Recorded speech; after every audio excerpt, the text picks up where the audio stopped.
Welcome to Lunchtime Politics on Channels Television. We're reaching you live from our global headquarters here in Lagos. I am Bukola Koka. First, the highlights.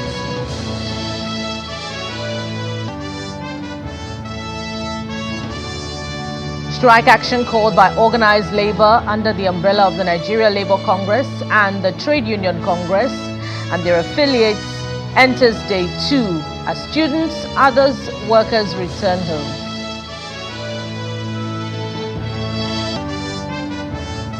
More reactions trail the just concluded governorship elections in Bayelsa, Imo and Kogi State as accredited election observers give INEC a clean bill.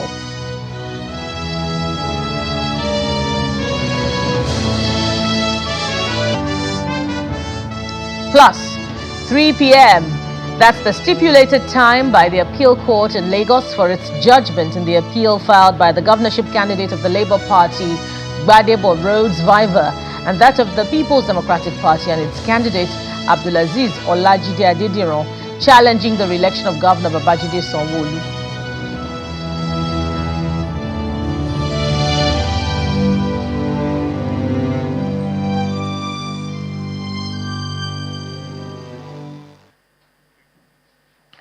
Thank you again for joining us. As the organized labor strike enters day 2, some offices that were working yesterday have been shut down this morning. A quick check at the Court of Appeal in Moscow Road, Port Harcourt, showed that the gates of the court were locked and vehicles parked in front. Also under lock and key is the premises of the NNPCL hosting the Nigeria Upstream Petroleum Regulatory Commission, NUPRC, and the Nigeria Midstream and Downstream Petroleum Regulatory Authority, NMDPRA. The workers' vehicles were parked outside along the road, even as some of them were milling around.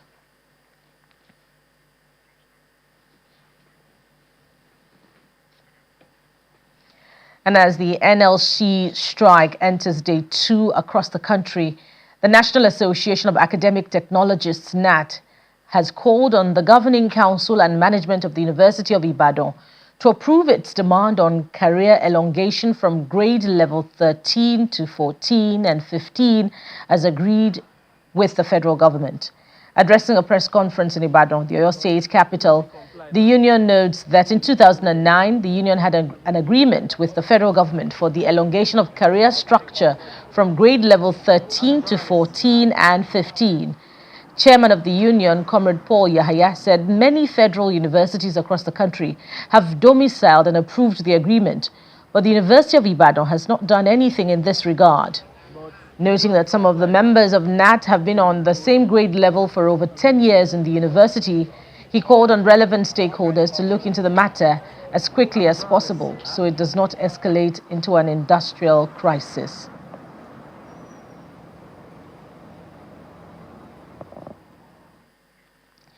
Imo State is in the eye of the labor storm, and Governor Hope Uzodimma is maintaining that the state government is not indebted to any of its workers. The governor says it became necessary to clarify this issue following a visit by the Imo State Council of Elders to the state government house in Owerri, the state capital.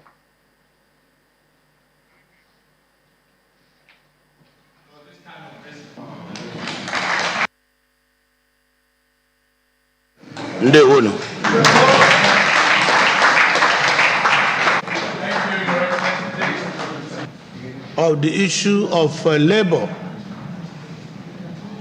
I want to put it on record that my civil servants, the workers of Imo State, who have been verified and cleared, over 98% of them, this government is not owing them any dime.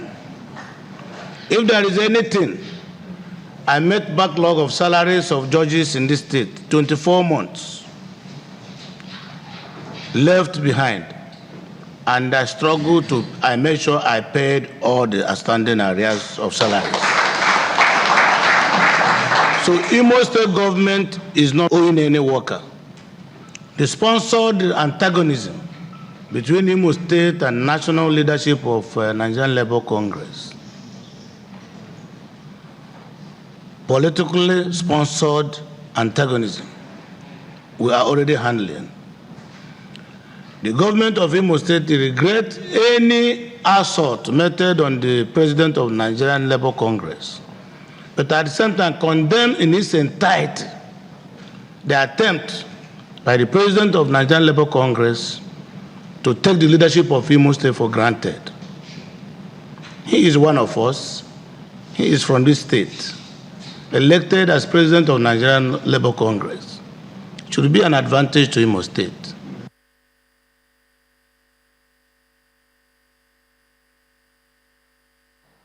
And still on the strike called by the NLC and the TUC, we have joining us for more our correspondent in Ibadan, the Oyo State capital, Bukola Oriowo, to bring us up to speed.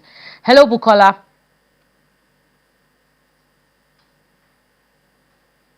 Hello, Bukola. Can you hear me, Bukola? If you can hear me, just start right away by telling us where you're at and the level of compliance with this strike by workers in Oyo State, mostly federal government institutions. I doubt that Bukola is ready for us at this time. We'll try to reconnect with her and bring updates on the NLC and TUC strike in Oyo State. More stories now. The proposed arraignment of the former Central Bank Governor, Mr. Godwin Emefiele, is being stalled at the Federal Capital Territory High Court following the industrial action embarked upon by the Judiciary Staff Union of Nigeria, JUSUN, Federal Capital Territory High Court branch. A visit to the court shows a locked gate and no sign of lawyers moving in and out of the court premises. Justice Olukayode Adeniyi had last week granted Mr. Godwin Emefiele bail, ordering that he should be released immediately to his lawyers, who are charged with the responsibility of producing him in court for his arraignment today or at any other time.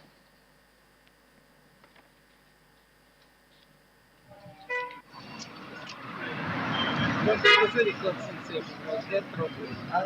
those who our case is like 2 o'clock.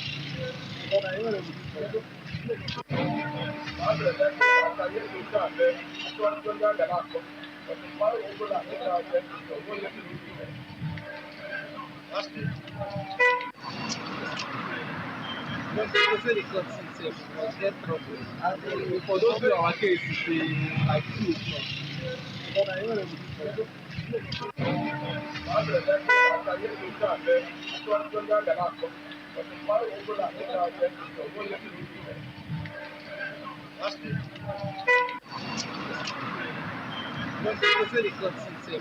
The acting national chairman of the People's Democratic Party, PDP, describes the outcome of the just concluded off-cycle elections in Kogi, Bayelsa and Imo as another setback for democracy, as he alleges irregularities with the conduct of the exercise.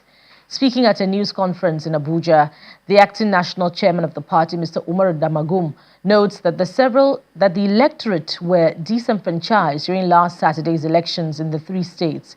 He, however, urges contestants who feel cheated to approach the court to seek redress.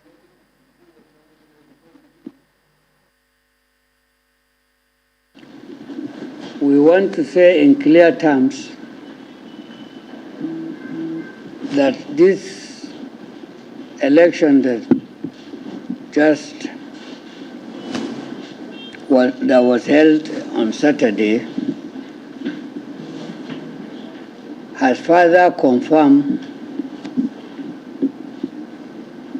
the fears that so far we allayed from the umpires. Voters were disenfranchised, and its conclusion, the complicity of some of the agencies that are also to have in having a very fair election, it's also been compromised. This election is worse than even the one we had. We want to use this medium to tell Nigerians that this is not what we bargained for. However, those that have participated in this election will pursue the redress through the lawful means, even though we still have doubt that even the lawful means is also a sad story. State coalition agents of the People's Democratic Party and the Labour Party in the just concluded governorship election in Imo State are alleging that the election was marred with irregularities and have called on INEC to review the processes within the 7-day period provided by the electoral law. Meanwhile, the Inter-Party Advisory Council in Imo State has called on all contestants in the election to sheath their swords and join the governor-elect to develop the state. Individually and collectively. State coalition agents from different political parties gather to address the media on the just concluded elections. Nigerians on what transpired in the just... The state coalition agent of the People's Democratic Party, Mike Ikoku, alleges that the results on IREV are totally different from what was declared, a position corroborated by the state coalition agent of the Labour Party, Callistus Ihejiagwa. And we called on the returning officer to stop the collation of the result and use the window which INEC has provided, the 7 days window, to review this either by reviewing the INEC IREF portal, where they will see if what the result they are posting is correct or not, or they go back to the BVAS report, which will show them the number of accredited voters in every booth that the election is being collected. They refuse to listen. We have all the local governments to prove that no election was conducted in Imo. What was conducted in Imo happens to be allocation of votes in Imo. This is my local government. I put my integrity on the line to say that no election held anywhere in Izuogo Ward 1, Izuogo Ward 2, Ndi Iheme and Ndi Imoko. While the Inter-Party Advisory Council, IPAC, in Imo State commends INEC and security operatives for conducting and supervising a free, fair and credible election and urges the governor to ensure an all-inclusive government, the Imo Progressives movement is calling on other political parties and contestants to sheath their swords and work with the governor to develop the state. On this note, we finally would want to appeal to the governor-elect to, as much as possible, adopt an all-inclusive government that would offer the requisite platform to harness all available potentials, as that remains a major panacea to a vibrant, robust and development-oriented government that would surely deliver the dividends of democracy to the good people of Imo State.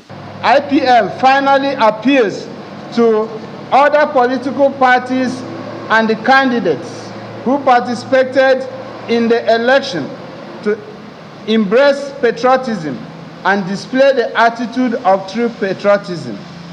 They should not see electoral defeat as the end of their desire to make impact or contribute to the growth of our state.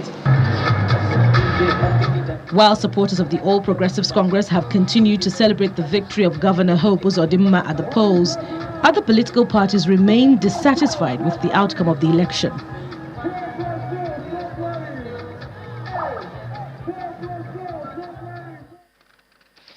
And staying with the off-cycle elections, the governorship candidate of the Labour Party, Udeng Zeradiri, has alleged that there was vote buying during the just concluded Bayelsa State governorship elections. Meanwhile, security forces and observers have also given their support on the last Saturday's polls in the state. Reactions have trailed the November 11th governorship elections in Bayelsa State, Nigeria's South-South region. The governorship candidate of the Labour Party in the election, Udeng Zeradiri, is alleging massive vote buying during the just concluded poll. While speaking with journalists in Yenagwa, the Bayelsa State capital, He explains that officials of INEC and operatives of various security agencies were compromised and bought over by the People's Democratic Party. The elections of Saturday, November 11th, was marred by massive and mind-blowing vote buying. We were shocked that the state government converted all the polling units to market squares and business centers where votes were auctioned, haggled over, bargained for, and purchased. In a separate briefing also in the state capital, the Nigerian Navy announced that their efforts to ensure peaceful elections in the state led to a series of operations with weapons and arms mopped up from the society. Robbery patrol team from Naval Security Stations 030 proceeded to Forupa community in southern Ijo local government area of the state and conducted raid on a suspected sea robbers hideout. The camp was subsequently cordoned and searched by the team, during which one general purpose machine gun with 100 empty links, 2 AK-47 assault rifles, 1 locally made gun, and 2 Tavor rifle magazines, as well as 2 AK-47 assault rifle magazines. With more reactions trailing the conduct of the election, on their part, members of the coalition of INEC-accredited observer groups expressed the observation during the just concluded election. The group of observers explained that 235 observers were deployed to the 8 local government areas of the state. They however commended INEC on the conduct of a free, fair and credible polls. We commend INEC for the conduct of a free, fair and transparent off-cycle election in Bayelsa State, despite the palpable fear and uncertainty that characterized the build-up of the election. The role of the security agency and the media were quite commendable and encouraging. As INEC has declared a winner from the election, residents of Bayelsa State have since settled to a normal life. All they are looking forward to is for the government to deliver its campaign promises to them. You're watching Lunchtime Politics on Channels Television. There'll be more on the Bayelsa election, but that will be after this break. Stay with us.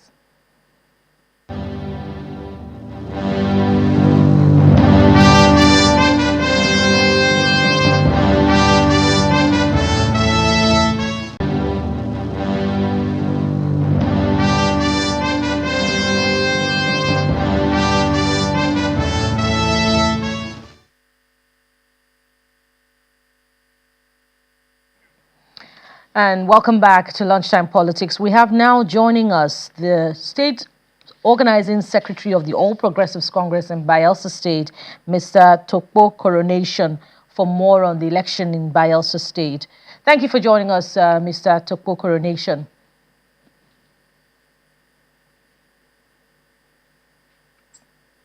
Mr. Coronation. Yes, glad you can finally hear me. Your party has rejected the outcome of the Bayelsa governorship election result over irregularities. Please elaborate on those irregularities for starters. Mr. Coronation, can you hear me?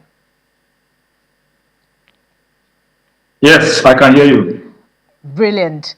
In your first reaction, I mean your party now, to the outcome of the 2023 governorship election in Bayelsa State, your party has rejected the result, and in fact, there are reports that your agents did not sign it. The reasons being irregularities. Please elaborate on those irregularities. Thank you very much. The November 11th elections in Bayelsa State was marked with irregularities in different parts of the state.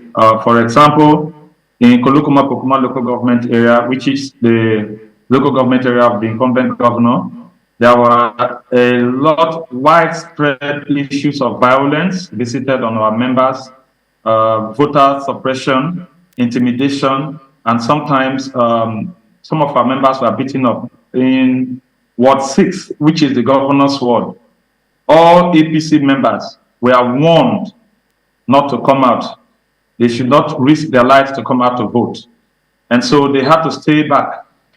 Even at that, an old woman was beaten to stupor and was rushed to a hospital in Yenagoa. In Ward 7, similar things happened. Ward 8, thugs went round the polling the units and took away all the materials.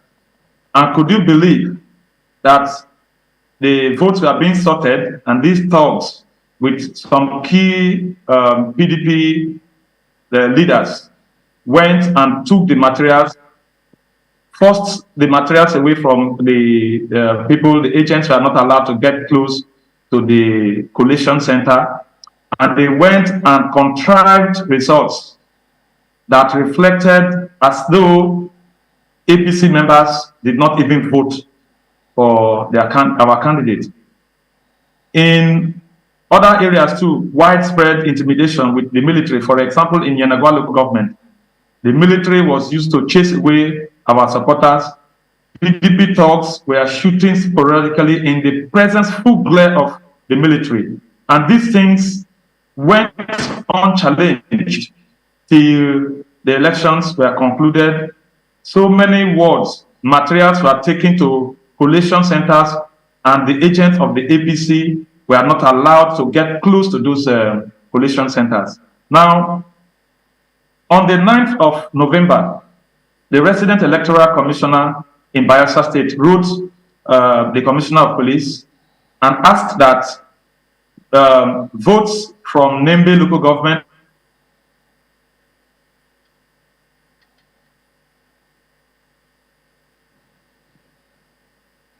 Sadly, we lost connection through to Mr. Coronation there.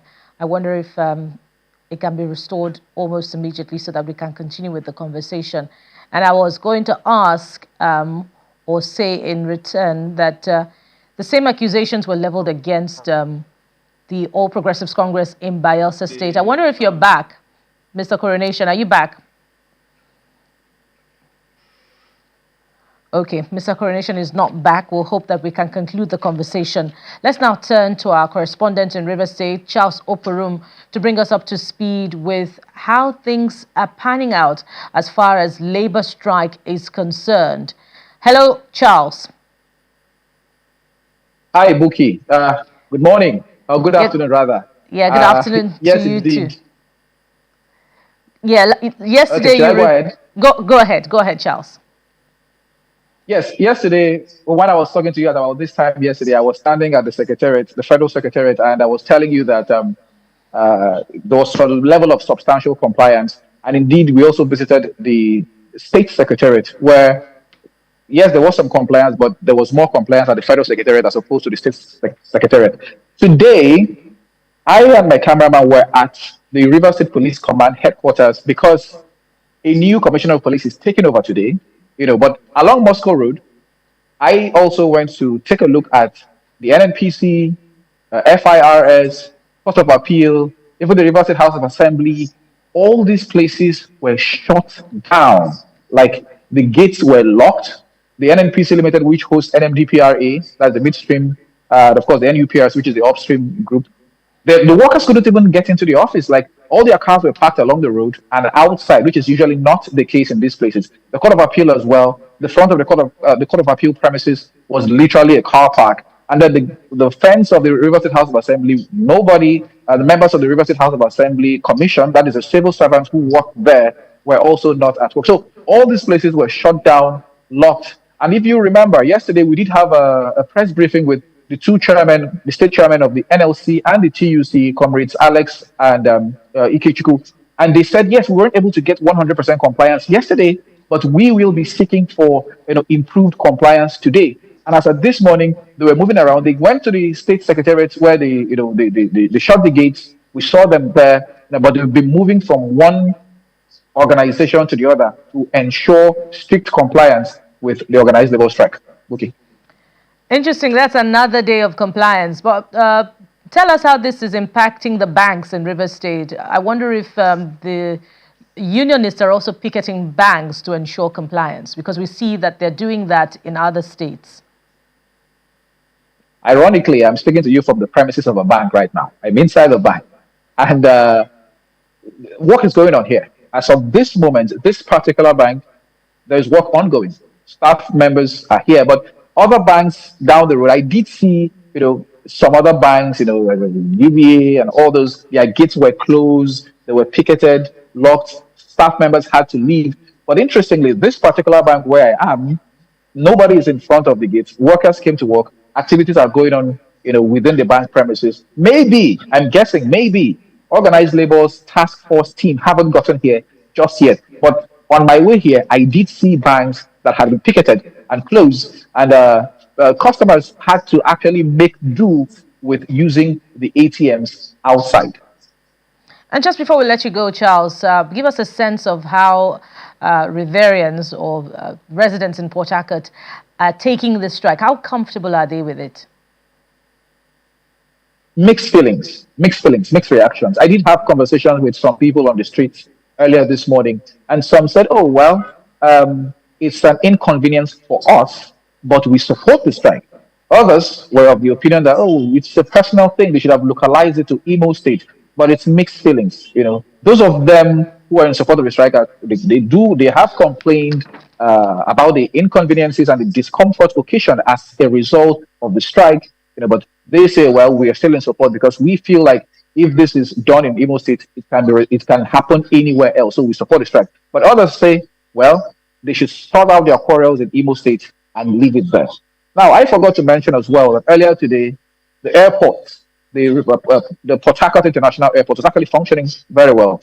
My feelers from the airport show that travelers are going in and coming out unhindered. I did speak to a member of the FAAN this morning, and he said, oh, yes, indeed, work is ongoing as it happened yesterday. Nobody has gone to the airport just yet, to prevent or to stop or to enforce the strike action. So flights are taking off, flights are landing, and travelers are passing through the airport unhindered. Indeed, it appears that there'll be more that will unfold from Rivers State before the end of the day. Our correspondent there, Charles Oporum, bringing us up to speed with the level of compliance with organized labor strike. Thank you very much, Charles. Thank you, Bukola.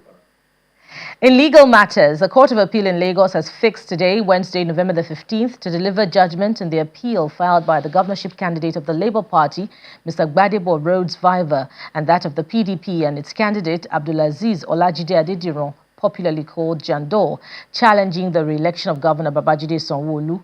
A notice sent out by the court to parties in the appeal indicated the judgment will be delivered at 3 p.m.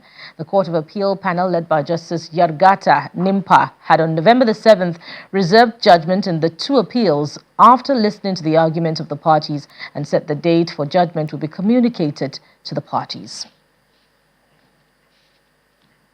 And as we await that, you have been served today's edition of Lunchtime Politics Today. Thank you so much for watching. Join us again, same time tomorrow for another edition of the program. I am Bukola Koka. Bye for now.